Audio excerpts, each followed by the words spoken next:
Hi, in this video I will show you how to test or repair inverter welders. I just bought one faulty from eBay. We're gonna try to repair it. I will show you some tips because most of the inverter welders looks very similar. So let's start.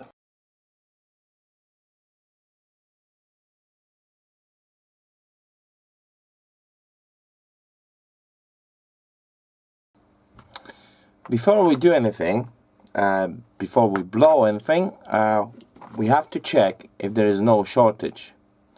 The first thing, we're just taking the multimeter, we're setting the multimeter on continuity and ohms, and then we're checking continuity between neutral and live. Right, we have about 147 ohms. That's much too low. So that's mean there's a short circuit. So we cannot plug in because that's gonna blow our fuses. In my case, because I'm using the isolating transformer, I can connect even the faulty welder with the short circuit to my transformer, and I will show you what's gonna happen. So all the wires connected with my standard 13 amp plug. Let's plug in, make this safe, and we will see what's gonna happen.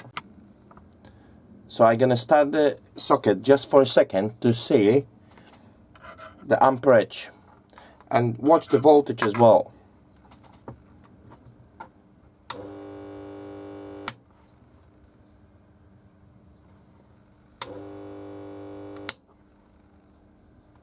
Right, so what's going on? The voltage goes down, is going so low that actually it's not enough to supply the display. The amperage goes up, and this is actually the maximum what I can get from my isolating transformer. Absolutely don't do this at home on your normal sockets on the walls. I can do this only because I've got the isolating transformer. So that's why you should use the isolating transformers for testing any device what you want to repair. In this case, we're gonna just open the welder and see what is inside. So we have the welder without cover now. The first thing what you must do every time when the welder was connected to mains, you have to discharge the capacitors. There's a few big capacitors inside there. They're here. That's the big capacitors. On the other side, they're connected here.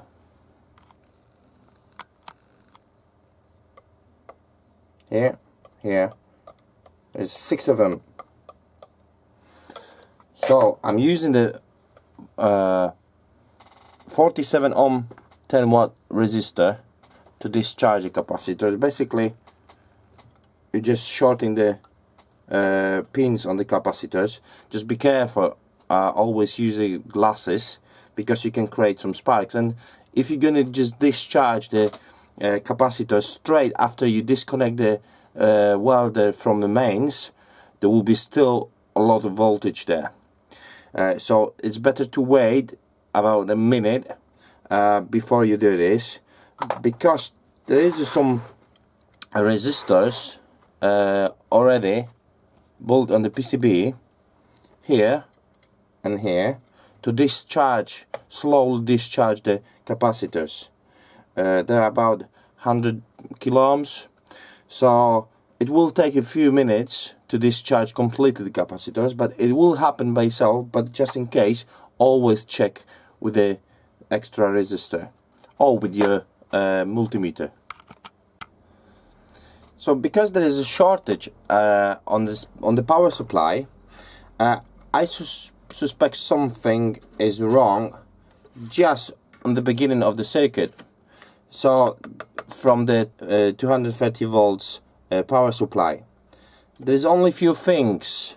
There's few filtering capacitors and a few inductors and nothing else actually, and the wires goes to the rectifying diodes. So let's see what actually visually we can check on this side, and then we may find the fault. Okay, what I found on the supply section, the heat shrink tube is gone. On the varistor, the blue thing, and you can see it's just exploded. This thing here, the varistor is here for overcurrent. So basically, if the high current will flow through the wires, the varistor will make a shortage to blow the fuse. From here, the wires go into the rectifying diode. So there is a big chance that the rectifying diode, what is here, that the rectifying diode is gone. I will take it out and we will see. Let's unscrew the diode, actually the bridge, rectifying bridge. It looks like this. I'm quite surprised that there's only one, because it's quite a big welder. So, by the way, let's clean it and just test it. There's 4 diodes, 4 single diodes inside. It's quite easy to check it, to test it. Again, put your tester on the diode, and then you have 3 pins with the same direction, and there's one with the opposite direction.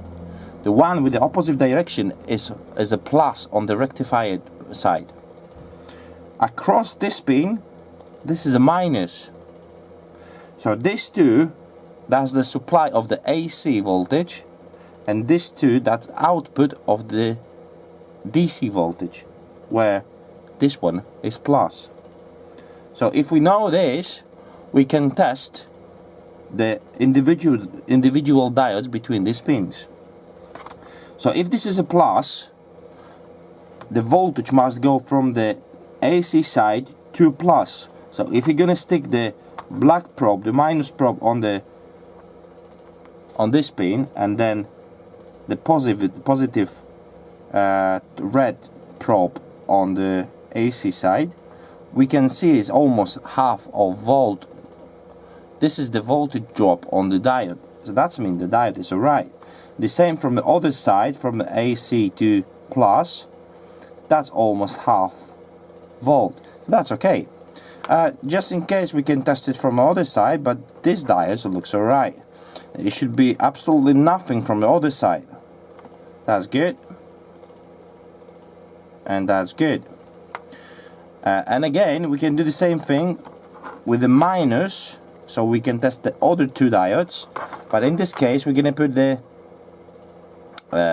minus on this side, oh sorry, the red on this side, and then the black from the AC sides. That's half volt and half volt. And we can do the other test.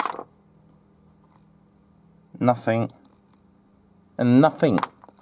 Right, so the rectifying bridge, it looks alright. So where is the problem? Is it if it's only the varistor what is making the shortage? Let's see. Let's change the settings on ohms, and then let's put the welder back down. And if we're gonna test the varistor only, right, so we have 135 ohms. That's much too low. This is shortage. Right, so let's take the varistor out, and we will see if it's something else causing the problem.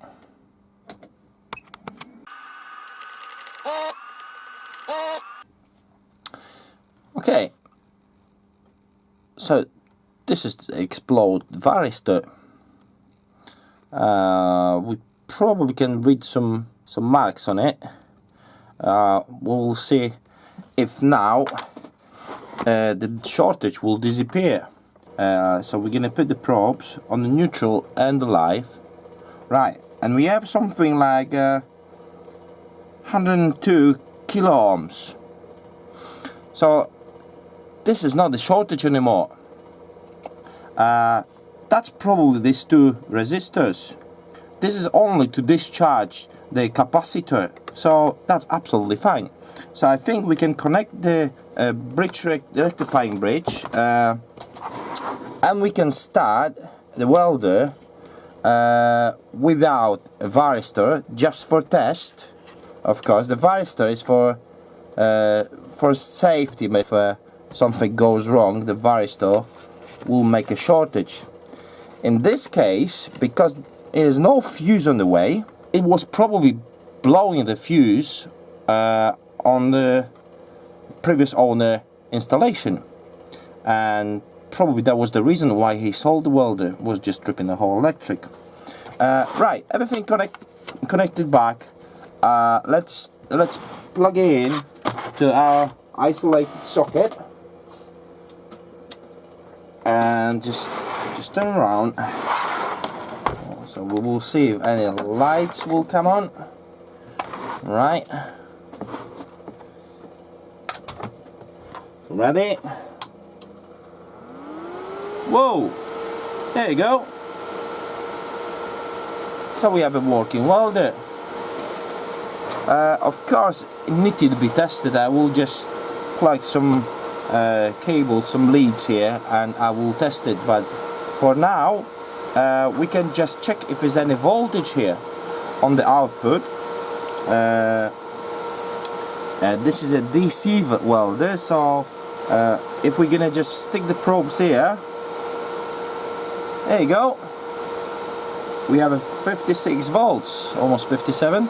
That's absolutely fine. So that's the voltage what we're just looking for. So it looks like the welder is working fine now. What we need to do, we need to get the new varistor welded back on, soldered back on, and the welder is fixed. Okay, before we do anything, because I had my welder connected to the mains, I will discharge the capacitors again. The welder was off for a few minutes, so I don't expect any voltage on the capacitors. Right, so I will quickly explain how the welder works. Probably I will do on the other videos, because there was so quick repair. Then we can spend some more time to see how it works. Right. Alright, let's see the wiring schematic. This is actually from different welder, but as I said on the beginning, most of the welders are very similar. So definitely the supply circuit will be almost same. So this is our power supply, 230 volts. Then there is some capacitors and inductor. Of course there is a discharge resistors connected in series, and this is our varistor. So this is the faulty part, and actually that ends, the supply circuit ends on the bridge rectifier. From here we have a DC voltage. So how the welder works, after this point we get in about 330 volts DC. So I will show you step by step this on the welder in a second. Here's the relay to connect the supply voltage. Then we have the big capacitors here. In our case there is 6 capacitors, and they're connected in series. So this is the half bridge configuration. This is too much to explain, but basically what's happening,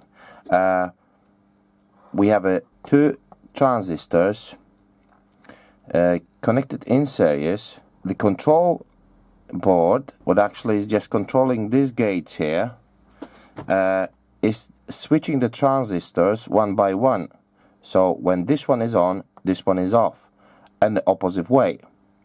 So basically what's happening, on the main transformer, well, that's the biggest transformer on the welder.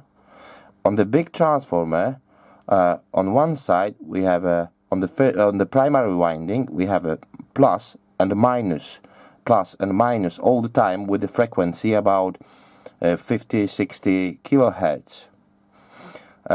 So after the transformer we have the secondary winding, and basically on this case we have two secondary windings, and the minus out, and then we have one winding going through the diodes, out and through the diodes, and is going to the same point. So that's our plus on the welder, and that's actually the welding leads. Of course we have some control board here.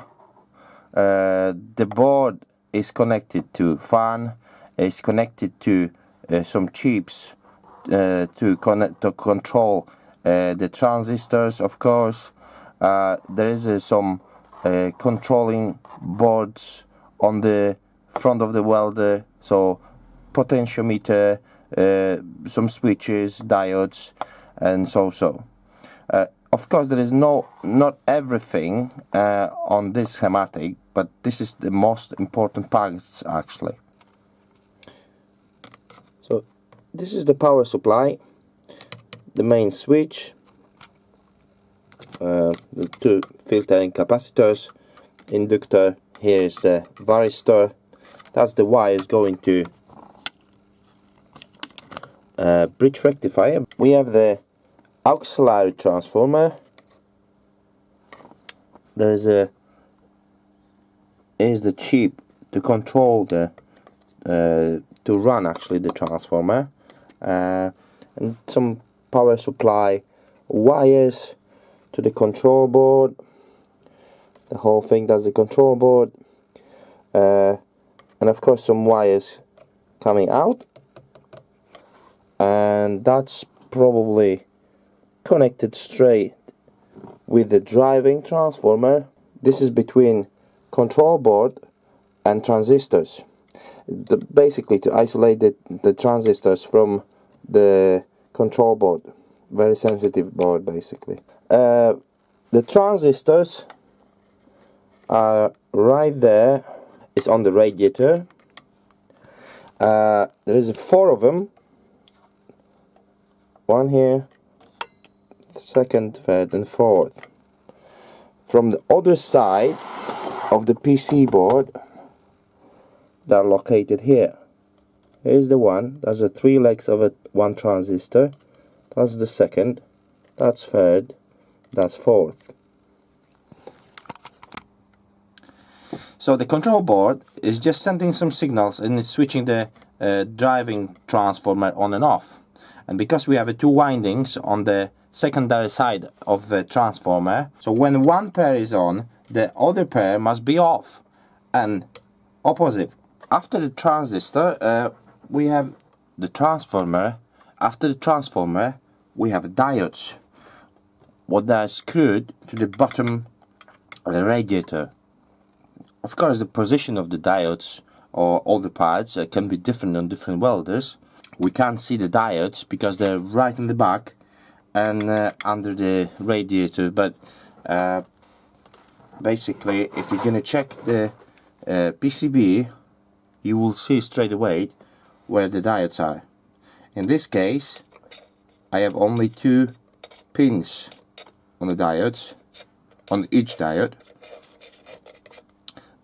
Usually that's 3 pins, and usually that's double diodes. So basically you have 3 legs, and one leg is connected to the main field on the PCB and 2 others are connected on other side. Let's test the transistors and let's test the diodes. Of course we have to just change the multimeter for diodes, and using these 2 probes we can check every single diode. This shows around 0.4 volts. That means the voltage drop on the diode is 0.4 volts, and that's absolutely fine. Of course that can be different from different diodes, but it must be between 0.2 to 1 volt. Because the diodes are connected in parallel, if one is faulty, you will see the bad readings on the other ones as well. So as you've seen on the diagram, we have 2 sections of the diodes. Here's the one, here's another one. So actually if we have one faulty diode here, we will have the bad readings on the other one as well. So to check which one is faulty, and usually all of them will be faulty, but to check this we have to desolder the diodes and check them. The next thing to test, that's the transistors. We have 4 transistors here.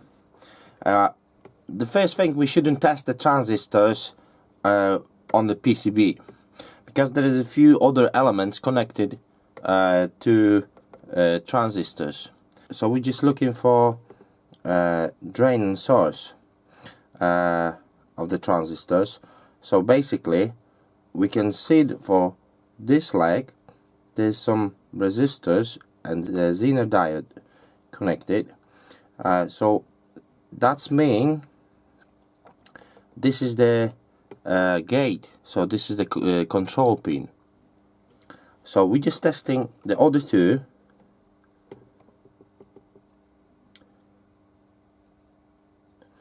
And we have some voltage drop because inside the transistor there's a diode.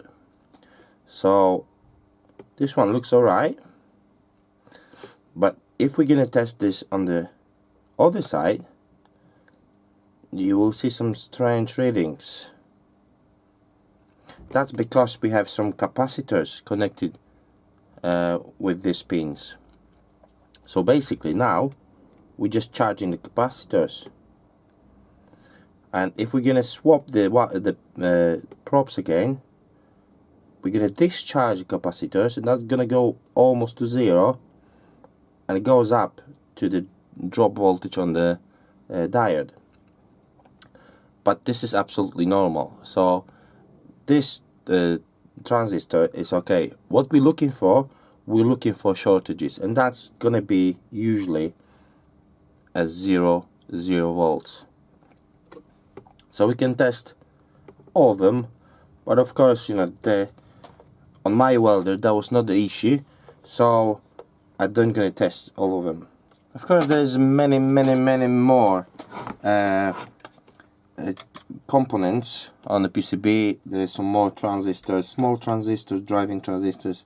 We have some even the spark gap over there, what is actually for TIG welder when you're just finishing, and if you're gonna pull the torch from a metal, it will just create a spark here. We have some current sensing donut.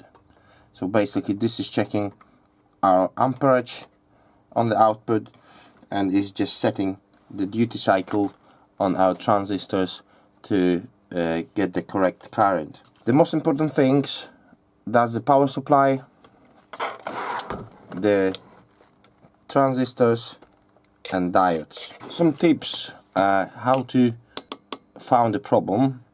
Usually there's a few things what goes wrong with welders. In this case there was a power supply, but yeah, this is quite unusual. In most of the cases the main transistors are gone. If the main transistor is gone, that can be a few reasons. Maybe the welder was working in the duty cycle more as was designed for, or maybe there was a basically faulty control circuit, and basically the two transistors been switched on in the same time. But when the transistors are gone, usually the few other components is gone as well. If there was a shortage between drain and source, that's not a big problem because they will trip the whole electric. But if there was a shortage between gate and the source or gate or drain, then probably the other components on the gate side are gone as well. There's only few because the driving transformer is just isolating the whole control board from the main board, from the main transistors. So the control board is usually fine. There is of course some problems with the capacitors. If the welder is completely dead, there is a big chance that this small auxiliary transformer is not working. This one is just creating the whole voltage to the control board. So if this one doesn't work, the welder will be completely dead. Sometimes it's quite easy fix because this transformer is controlled by this little chip, and this chip needs some electronic elements to start up. The one is a startup resistor. What is probably one of them, but the main thing is this is this little capacitor here, and this is the capacitor what actually must be charged to start up the chip, and then the chip will start the little auxiliary transformer. So if this capacitor is faulty, it won't work. So this can be a simple fix if you don't have the ESR meter for capacitors. Then you basically can't test the capacitor. So if you don't have the meter to do the proper test, then it's probably better to replace anyway for brand new. When you have no shortage on the plug, on the input, and the welder doesn't start at all, then you might have a few problems on the power supply section or on the control board, because the control board must get the power first to start everything else. Next thing, if the welder starts but you have no voltage on the output, so basically the welder is not welding, is not working, then you might have some problems with the diodes or with the transistors. So check them first. With the transistors, maybe some more elements what you need to replace. You must check every single component before you restart it. Otherwise you may blow the quite expensive transistors or diodes again. So good luck. So here's the welder connected to my socket with the display. Let's see how much current it takes normally on the start and on the running without load.